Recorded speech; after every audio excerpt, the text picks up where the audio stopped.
할렐루야. 오늘 성령 강림절입니다. 함께 예배하는 교우들 주님의 이름으로 환영하고 축복합니다. 우리 성령 강림절은 교회에게는 생일과 같은 날입니다. 예루살렘 다락방에서 모여서 기도하던 120명의 제자들에게 주님이 약속하신 성령이 임했습니다. 성령의 임함을 사도행전 2장 4절은 이렇게 말씀합니다. 그들이 다 성령의 충만함을 받고 성령이 말하게 하심을 따라 다른 언어들로 말하기를 시작하니라. 아멘.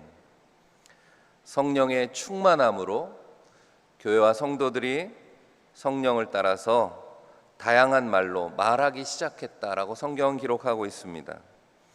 다른 언어들로 말했다라고 하는 것을 우리가 방언이라고도 이야기하지만 알아듣지 못하는 방언이 아니라 사도행전이 전하는 놀라운 이야기는 외국에는 한 번도 나가본 적이 없던 제자들이 성령이 충만하니까 다양한 외국어로 말하기 시작했다라는 기록입니다.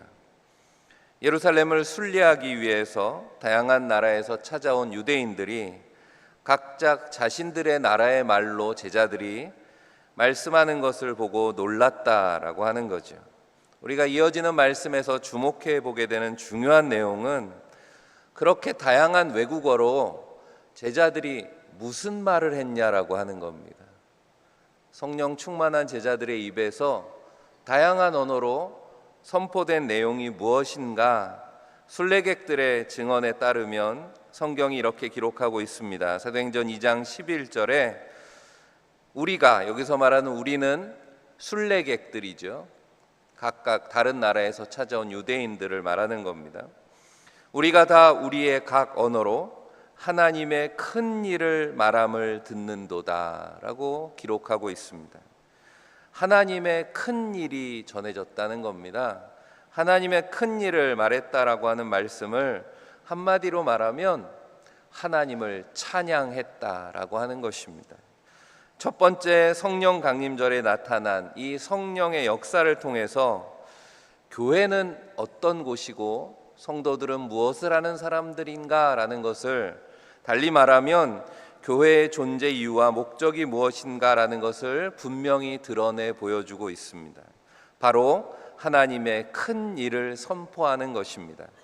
이미 구약 성경에서 하나님 택한 백성들의 사명이 무엇인가에 대해서 말씀하셨습니다. 이사야서 43장 21절에 이 백성은 내가 나를 위하여 지었나니 나를 찬송하게 하려 함이니라 라는 말씀과 같죠. 찬송의 내용이 무엇입니까? 오늘도 우리 찬양대가 찬양을 하고 우리 예배 때마다 찬송을 부릅니다. 찬송의 가사를 가만히 읽어보시기 바랍니다. 그러면 찬송의 가사에 담겨 있는 것이 다 하나님이 하신 큰 일들에 대한 내용입니다. 어떤 찬양은 창조에 대해서 찬양하기도 하고 하나님의 구원의 역사가 담겨 있기도 하고 하나님이 우리를 통해서 이루실 하나님의 놀라운 일들, 심판까지 이르는 하나님의 위대한 역사가 찬양의 가사 속에 다 담겨 있는 거죠. 그러므로 교회에서 하는 모든 사역의 목적은 다 여기로 수렴이 되는 것입니다. 하나님의 영광을 찬양하는 일이라고 하는 것입니다. 오늘부터 한 주간 우리 교회 오진아 선교사님이 사역하는 몽골 선교지를 방문합니다. 첫 번째 목적은 제가 부임해서 처음 이제 선교지를 방문하게 되는 거라 선교사 어떻게 지내고 있는지도 가서 좀 살펴보고 격려하고 위로하는 것이 첫 번째 목적입니다. 그리고 더 나가서는 앞으로 우리 교회가 세계선교의 사역, 몽골 선교를 포함해서 어떤 비전을 가지고 우리가 선교를 해야 할 것인가라고 하는 선교의 비전을 모색하기 위해서 가는 길입니다. 지난 금요일 다락방 기도의 시간에도 말씀했지만 우리가 성령 강림절을 맞아서 계획을 하다 보니 이렇게 일부러 맞춘 건 아니지만 성령 강림절에 우리 선교지를 방문하게 된 것도 그런 의미에서는 뜻깊다고 생각을 합니다. 선교의 목적도 마찬가지입니다. 교회가 선교하는 목적, 바로 하나님의 영광을 찬양하는 것인 줄 믿습니다. 복음을 통해서 하나님이 하신 위대한 일을 선포하고 세계 열방이 다 함께 모여서 하나님의 영광을 찬양하게 하는 일, 그것이 바로 선교의 위대한 목적이라고 하는 거죠. 오늘 말씀에 성령의 사람이라고 하는 제목을 붙였습니다. 예수 그리스도를 구주로 영접한 사람들을 부르는 호칭들은 다양하죠. 신분의 변화를 표현하는 호칭들로 하나님의 백성, 이제까지는 하나님의 백성이 아니었지만 이제는 하나님의 백성이 되었다, 또 하나님의 자녀가 되었다고도 합니다. 또 우리를 구원하신 예수 그리스도의 관계 속에서 우리를 그리스도인이라고도 하고, 세상과 구별된 교회라고 하는 것이 에클레시아, 세상에서 부름받았다라는 의미이기 때문에 하나님께서 부르신 거룩한 무리라는 의미에서 성도라고도 호칭을 합니다. 그런데 오늘 예수님께서 바리새인 니고데모와 나누신 대화 속에서 또 하나의 호칭을 말씀하고 있습니다. 오늘 8절 말씀, 바람이 임의로 불매 내가 그 소리는 들어도 어디서 와서 어디로 가는지 알지 못하나니 성령으로 난 사람도 다 그러하니라 라는 말씀 속에 바로 성령으로 난 사람입니다. 그리스도인들은 성령으로 난 사람들인 줄 믿습니다. 오늘 말씀의 제목이 바로 그래서 성령의 사람이라고 하는 거죠. 오늘 말씀을 통해서 첫 번째로 생각해 볼 것은 성령으로 난 사람에 대해서 예수님은 거듭난 사람이라고 말씀하십니다. 3절에 예수께서 대답하여 이르시되 진실로 진실로 내게 이르노니 사람이 거듭나지 아니하면 하나님의 나라를 볼 수 없느니라 말씀하셨습니다. 그리스도인이 된다는 것, 천국 백성이 된다는 건 거듭난다라고 하는 것을 말씀하셨습니다. 거듭난다, 영어로 하면 born again입니다. 다시 태어난다라는 뜻입니다. 바리새인이었던, 다시 말하면 성경에 능통했던 유대인 지도자였던 니고데모로서도 이 거듭난다는 말을 이해하지 못한 것 같습니다. 더구나 하나님 나라의 비밀을 알고 있는 선생으로 여겨서 예수님을 찾아왔습니다. 그런데 예수님은 비밀을 알기 위해서는 어려운 조건을 갖추어야 된다라고 하는 것처럼 말씀하는 것으로 들렸습니다. 그 조건을 충족하기 전에는, 거듭나기 전에는 하나님 나라를 볼 수 없다, 단정적으로 말씀하셨기 때문입니다. 예수님께서 그동안 선포하신 메시지가 있습니다. 회개하라, 천국이 가까웠느니라. 천국 복음을 말씀하셨기 때문에 예수님께서 선포하신 대로 그 가까이 다가온 하나님의 나라를 볼 기대를 가지고, 예수님에게 오면 뭔가 힌트가 주어지겠지라는 기대를 가지고 찾아왔는데, 하나님 나라를 보려면 거듭나야 된다, 이렇게 단정적으로 말씀하시니까 답답했겠죠. 예수님의 이 말씀에 니고데모가 나는 하나님의 나라를 볼 수 없는가 보다 하고 돌아섰다면, 그렇게 실망하고 돌아갔다면 우리는 성경에서 구원에 관한 가장 위대한 말씀을 듣지 못할 수도 있었겠지요. 우리가 다 읽진 않았지만 이 요한복음 3장 16절에 기록되어 있는 말씀이 무엇입니까? 성경의 요약이라고도 하는, 하나님을 사랑하는 자들에게 하나님께서 베푸실 구원의 놀라운 비밀에 대한 말씀이 담겨 있지 않습니까? 그런데 니고데모는 그냥 돌아서지 않았다라고 하는 거죠. 이해가 되지 않았던 그것을 다시 물었습니다. 유대인 지도자로서 밤길에 주님을 찾아왔다라고 하는 건 다른 사람들 눈을 피해서 어렵게 찾아온 건데, 내가 이렇게 그냥 돌아갈 수는 없지, 그랬던 것 같습니다. 여러분은 오늘 어떤 마음으로 이 자리에 오셨습니까? 그저 주일이 되었으니 습관을 따라서 예배당으로 발걸음을 옮기지는 않으셨습니까? 물론 연휴인데 들로산으로 나선 사람들보다 하나님께서 여러분들 예배하러 오신 사랑하는 성도들을 기뻐하실 줄로 믿습니다. 하지만 내 삶의 변화를 기대하며 은혜를 사모하는 간절함이 저와 여러분 가운데 있기를 간절히 바랍니다. 오늘 이 시간이 아니면 2번 다시 기회가 오지 않을지도 모른다라고 하는 그런 간절함, 오늘 말씀에 등장하는 니고데모의 그런 간절함이 우리에게도 있기를 바랍니다. 성경은 모르면 물으라고 말씀합니다. 묻는 사람이 지혜로운 사람입니다.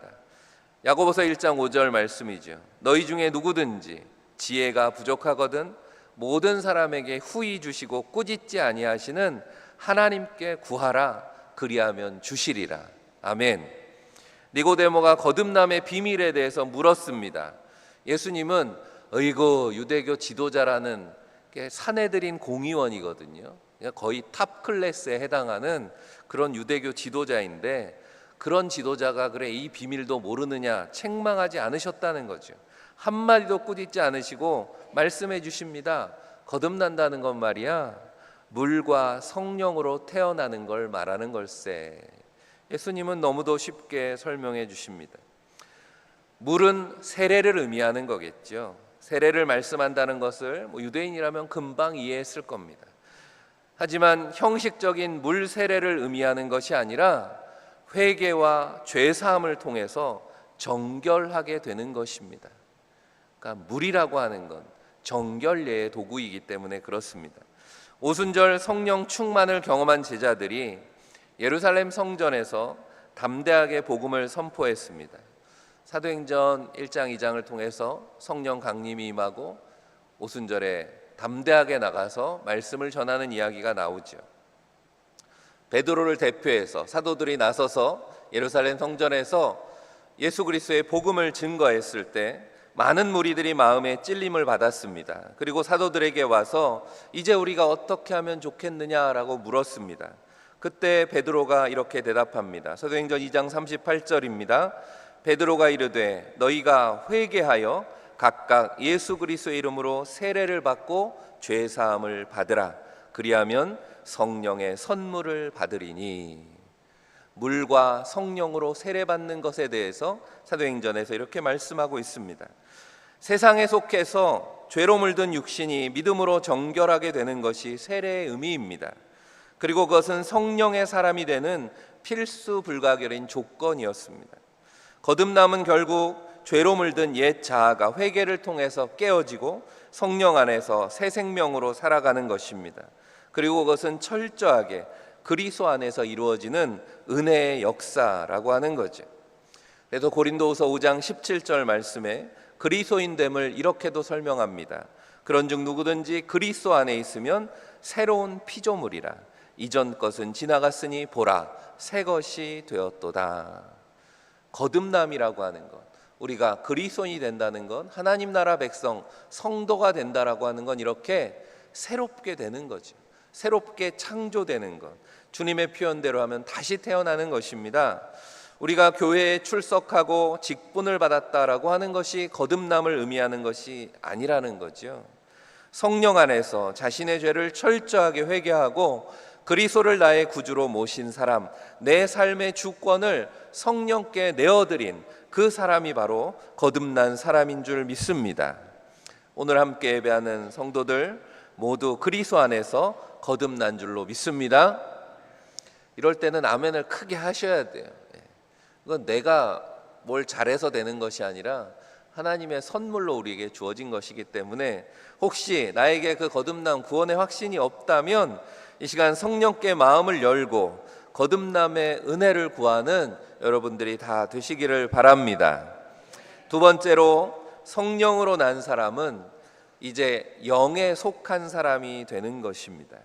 오늘 6절 말씀에 육으로 난 것은 육이요 영으로 난 것은 영이니 라고 주님이 설명하십니다. 주님이 말씀하시는 거듭남에 대해서 이해하지 못한 니고데모가 다시 태어난다고 하니까, 다시 태어난다는 말을 이해할 수가 없으니까 너무 어린아이처럼 묻는 거죠. 어머니 뱃속에 다시 들어갔다 나와야 되는 겁니까? 우습게 생각할 수도 있겠지만 영적으로 어두우면 그렇게 생각할 수밖에 없지 않겠습니까? 교회에 처음 나와서 신앙생활을 막 시작한 분들, 영적으로는 어린아이와 다르지 않습니다. 사실 교회에서 사용하는 신앙 용어들이 그래서 낯설게 들릴 수도 있습니다. 신앙생활 오래 하신 분들이 새가족들을 잘 배려하셔야 되는 겁니다.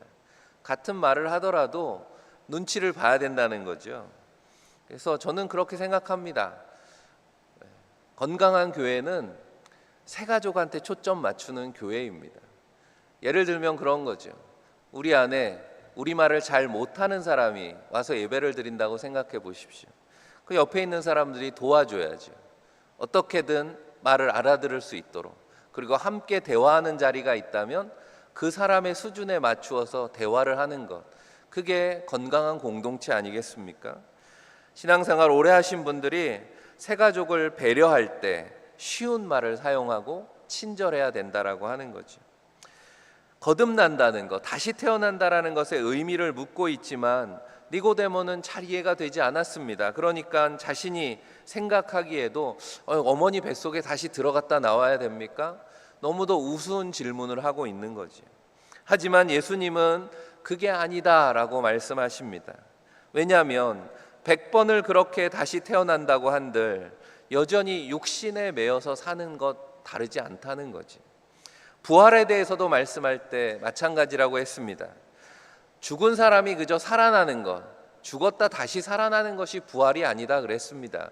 왜냐하면 예수님의 부활하신 모습은 전혀 달랐기 때문이죠. 제자들이 알아보지도 못했고 마치 육신이 없는 것처럼 문이 닫혀 있는 건물 안에 들어가시기도 하셨고 동시에 이곳저곳에서 예수님의 모습이 발견되기도 했기 때문에 우리가 생각하는 육신의 모습과는 전혀 다른 모습으로 예수님이 부활하셨다는 것을 알 수 있습니다. 그냥 죽었다 살아나는 건 소생이라고 부르지 부활이라고 부르지 않습니다. 소생된다라고 하는 건 다시 살아났지만 결국 육신에 매여 살아가는 것이고 언젠가는 또 죽을 수밖에 없는 그런 한계 가운데 있는 겁니다. 하지만 부활은 그렇지 않죠. 모든 육신의 한계를 뛰어넘은 다시 태어남이라고 하는 겁니다. 우리가 젊은 시절이 좋다고 이야기하죠. 젊은 아이들 보면 내가 그 나이대로 돌아가면 참 좋겠다 말씀하지만 단지 나이가 젊어진다라고 하는 것이 뭐가 달라지겠습니까? 젊은 사람이 젊어진다라고 하는 건 이런 의미도 담고 있는 거지요. 세상 물정을 잘 모르고 젊은 혈기로 실수하고 그래서 그때 그러지 말걸 하는 시간으로 다시 돌아가길 원하느냐라고 하는 거죠. 또 다른 잘못과 허물로 인해서 또 인생은 더럽혀지게 될 것 아니냐라고 하는 거죠. 그러므로 주님이 말씀하는 거듭남에서 중요한 것은 육에 속한 사람, 다시 말하면 물질의 육신의 정욕, 안목의 정욕, 이생의 자랑에 이끌려 살아가는 삶이 아니라 영에 속한 사람, 성령에 이끌려 살아가는 사람으로 다시 태어난다라고 하는 그런 의미입니다. 이런 거듭남을 경험한 대표적인 성경의 인물을 한 사람을 들라고 한다면 바로 바울 사도 같은 사람이겠죠. 부활하신 예수님을 만나고 바울은 그런 거듭남을 경험했습니다. 바울의 거듭남을 상징적으로 보여주는 장면이 사도행전 9장에 나오죠. 사도행전 9장에 어떤 내용이 나옵니까? 바울이 회개하기 전에 사울로 불릴 때 그리스도인들을 핍박하기 위해서 다메섹, 다마스커스라고 하는 곳에 기독교인들이 있다는 정보를 듣고 그리스도인들을 핍박하기 위해서 다메섹으로 향하는 길이었습니다. 그 가던 길에서 환한 빛 가운데 부활하신 주님을 만납니다. 주님을 만났다고 하지만 주님의 형상을 보았다기보단 주의 음성을 들은 거죠. 빛 가운데 말씀하시는 주님의 음성을 듣습니다. 사울아 사울아 왜 네가 나를 핍박하느냐라는 주님의 음성에 그곳에서 바울이 회심하게 됩니다. 그리고 눈이 멀죠. 성경에 보면 사흘 동안 앞을 보지 못했다라고 말씀합니다. 사흘이 되던 날 다메섹에 이제 사람들 손에 이끌려서 머물고 있는 집에 아나니아라고 하는 예수님의 제자가 사울을 방문하게 됩니다. 예수님께서 아나니아에게 또 음성을 들려주시죠. 어느 거리에 가면 사울이라고 하는 그리스도인 핍박하는 사람이 있을 텐데 그에게 찾아가서 네가 안수해 주거라 라는 말씀을 듣고 아나니아가 바울을 찾아와서 안수하고 기도합니다. 그 내용이 사도행전 9장 17절 18절에 나오죠. 형제 사울아 주 곧 내가 오는 길에서 나타나셨던 예수께서 나를 보내어 너로 다시 보게 하시고 성령으로 충만하게 하신다 하니, 이렇게 말하면서 기도해 주는 거예요. 그러니까 즉시 사울의 눈에서 비늘 같은 것이 벗어져 다시 보게 된지라. 이 말씀의 중요한 표현은 주님께서 다시 보게 하시기 위해서 성령으로 충만케 하신다라는 겁니다. 성령 충만의 은혜를 경험하고 나서 사울의 눈에서 비늘 같은 것이 벗겨지면서 다시 보게 되었습니다. 그의 눈에 덮여있던 비늘 같은 것이 벗겨질 때 사울은 그 자리에서 거듭남을 경험하게 된 것입니다. 그에게 세상은 전혀 다른 곳이 되었습니다. 세상이 달라진 것입니까? 아니죠. 세상이 달라진 것이 아니라 성령 충만한 그의 몸에 영에 속한 사람으로 거듭남의 역사가 나타난 것입니다. 거듭난 바울의 고백이 무엇입니까? 바울이 많은 편지들 속에서 그날의 사건 또 그 이후에 변화된 바울의 삶의 모습이 기록되어 있습니다. 내가 그리스도를 알지 못했을 때는 육에 속한 사람으로 살아갈 때는 자신은 육신을 자랑하는 사람이었다라고 그렇게 고백하죠. 바울도 고학력자이고 바리새인 중에 바리새인이고 출신 성분으로 말하면 로마 시민권을 가지고 있는 사람이고 좋은 가문에서 태어난 자랑할 것이 너무나 많은 사람. 세상은 육에 속한 가치로 그렇게 사람을 평가합니다. 학벌이든 재산이든 권력이든 심지어 외모나 아니면 요즘엔 인플루언서라 그러죠. 영향력이 얼마나 있는가 그런 것으로 사람의 가치를 평가한다는 거죠. 하지만 하나님은 사람을 그렇게 평가하시지 않습니다. 하나님은 그 사람의 중심을 보신다 성경은 말씀하죠. 그 사람의 중심 뭘 보신다는 거겠습니까? 거듭난 사람인가라고 하는 것을 보시는 거죠. 그 사람의 중심에 하나님을 아는 것이 있는가, 영에 속한 사람인가, 그 사람의 영의 상태를 보신다라고 하는 겁니다. 사도 바울은 그렇게 성령으로 거듭난 후에 그의 보는 것이 달라졌다는 거죠. 그 비늘이 벗겨졌다라고 하는 것이 이전까지 보던 가치관이 아니라 하늘의 가치관으로 세상을 다시 보게 되었다라고 하는 것입니다. 그런 바울이 빌립보서 3장 7절에 이렇게 고백하죠. 그러나 무엇이든지 내게 유익하던 것을 내가 그리스도를 위하여 다 해로 여길 뿐더러.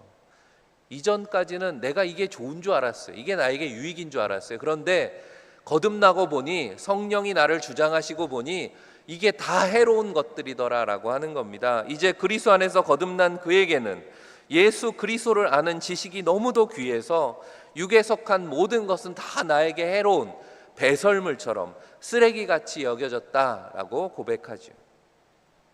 영에 속한 사람은 바울처럼 삶의 기준이 달라지는 것입니다. 성공이 목적이 아니라 하나님의 뜻이 목적이 되는 것입니다. 행동의 동기가 나의 명예나 이익이 아니라 하나님의 영광이 되는 거죠. 무엇을 하든지 하나님의 영광을 위해서. 그러면 거리낄 것도 없고 두려울 것도 없어지는 것입니다. 갈라디아서 6장 14절에 바울은 이렇게 고백합니다. 그러나 내게는 우리 주 예수 그리스도의 십자가 외에 결코 자랑할 것이 없으니 그리스도로 말미암아 세상이 나를 대하여 십자가에 못 박히고 내가 또한 세상을 대하여 그러하니라. 십자가를 자랑한다라는 것은 거듭난다는 것과 같다고 바울은 표현하고 있습니다. 같은 갈라디아서 2장 20절에 우리가 너무도 잘 아는 말씀이죠. 거듭남, 그리스도의 사람으로 영의 사람으로 변화된 사람의 고백을 우리도 같이 한번 우리의 고백처럼 고백합시다. 갈라디아서 2장 20절 말씀 같이 읽어보겠습니다. 내가 그리스도와 함께 십자가에 못 박혔나니 그런즉 이제는 내가 사는 것이 아니요 오직 내 안에 그리스도께서 사시는 것이라. 이제 내가 육체 가운데 사는 것은 나를 사랑하사 나를 위하여 자기 자신을 버리신 하나님의 아들을 믿는 믿음 안에서 사는 것이라. 아멘. 영에 속한 사람이 된다는 건 나를 위해서 모든 것을 내어주신 십자가의 그리스도를 신뢰함으로 나 또한 그리스도 앞에서 나 자신을 내어주신 그리스도처럼 나를 내어드림으로 그리스도가 내 삶의 온전한 주인이 되시는 것이다 라는 거죠. 그런 영의 사람으로 사는 저와 여러분들이 다 되시기를 바랍니다. 마지막으로 성령의 사람은 그러므로 그리스도와 동행하는 순례자의 삶을 살게 됩니다. 예수님은 성령의 사람의 삶은 임의로 부는 바람과 같다 그렇게 말씀하고 있습니다.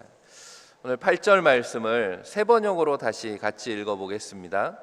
바람은 불고 싶은 대로 분다. 너는 그 소리는 듣지만 어디에서 와서 어디로 가는지는 모른다. 성령으로 태어난 사람은 다 이와 같다.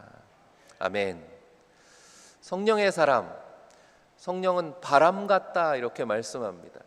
사도행전 2장에 마가의 다락방이라고 그렇게 알려져 있는 다락방에 모여서 제자들이 기도할 때 그곳에 성령의 임하심을 바람같이 임했다라고, 불의 혀같이 임했다고 이렇게 표현합니다. 바람이라고 하는 것이 루아라고 하는 그런 단어인데 성령을 의미하는 단어와 똑같죠. 바람은 성령과 같은 단어로 성경에서 표현하고 있습니다. 성령처럼 바람도 눈에 보이지 않습니다. 하지만 그 흔적은 분명하죠. 바람이 지나간 곳에 흔적이 남죠. 나뭇잎이 흩어진다든지 아니면 깃발이 펄럭인다든지 바람이 지나가고 있는 것을 우리가 알 수 있습니다. 어디서 불어오는지 어디로 가는지는 알 수 없지만 그 영향력은 크지요. 큰 바람이 불면 때로는 그것이 불이 붙으면 큰 산불을 일으키기도 하고 파도에 부딪히면 큰 풍랑을 일으키기도 하고 바람의 영향력이 있습니다. 초대교회의 시작은 그런 바람 같은 불 같은 성령의 임재부터였습니다. 우리가 초대교회의 역사를 담은 사도행전을 성령행전이라고 부르는 이유는 그들이 철저히 성령의 인도하심을 따랐기 때문이었습니다. 때로 초대교회 역사 가운데는 고난도 있었습니다. 초대교회 역사를 가만히 그렇게 읽어보면 마치 파도가 오르락 내리락 하는 것처럼 부흥이 있다 핍박이 있고 또 성령의 바람이 불고 또 고난이 임하고 박해를 피해서 또 흩어지게 되고 그곳에 또 새로운 성령의 바람이 불고 마치 예루살렘부터 시작된 성령의 바람이 온 지중해 연안을 다 휩쓸고 지나가는 태풍으로 변하는 것 같은 그런 말씀을 우리가 발견하게 됩니다. 그들이 성령이 가라 하면 가고 서라 하면 섰습니다. 초대교회의 말씀들을 보면 성령의 인도하심을 따라서 그렇게 움직였다라는 것이 성경 말씀 곳곳에 기록되어 있죠. 그게 바로 교회입니다. 교회는 어떻게 움직이는 곳인가? 성령의 바람을 따라 움직이는 곳이 교회인 줄 믿습니다. 하지만 성령을 따른 순례길은 모든 종교와 인종의 지역의 한계를 넘어서 땅 끝까지 전파되었다라고 하는 거죠. 바람을 막을 길은 없습니다. 성령은 자유이기 때문입니다. 성령의 바람을 아무도 막지 못했다라는 것이 성경의 기록이죠. 성령의 사람도 마찬가지입니다. 세상 사람들이 보기에는 바람이 부는 것처럼 불확실하고 비합리적인 것 같습니다. 성령의 이끌림을 받는 사람이 하는 일이 그렇다는 거죠. 하지만 정처 없는 방향을 잃은 나그네가 아닙니다. 성령의 사람에게는 분명한 목표가 있습니다. 그 목적지는 오직 하나, 바로 곧 하나님의 부르심을 향해 달려가는 순례자의 삶이라고 하는 거죠. 그래서 바울은 빌립보서 1장 4절에 표대를 향하여 그리스도 예수 안에서 하나님이 위에서 부르신 부름의 상을 위하여 달려가노라 고백했습니다. 표대를 향해서 간다는 거죠. 바람이 임의로 부는 것 같지만 그 바람이 불어가는 방향이 있다는 겁니다. 성령의 사람은 그런 순례자입니다. 그러므로 이 땅을 영원히 머무는 집으로 여기지 않습니다. 주님이 부르실 그날까지 주님의 뜻에 순종해서 한 걸음씩 전진하는 거죠. 제가 목회를 시작할 때 선배들이 들려주는 이야기가 있습니다. 목회는 이런 거야, 이런 이야기들이 있는데 부임하면서 말씀드린 적이 있습니다. 기억하시는지 모르겠습니다. 목사는 늘 3가지를 준비해야 된다. 선배들이 늘 그런 얘기 신학교 때부터 합니다. 뭘 준비해야 된다는지 기억하십니까? 알고 계신 것 같기도 하고 대답을 안 하시니까. 뭘 3가지 준비해야 될 게 뭐냐면 설교할 준비, 이사할 준비, 죽을 준비, 이렇게 3가지를 이야기합니다. 의미심장하죠.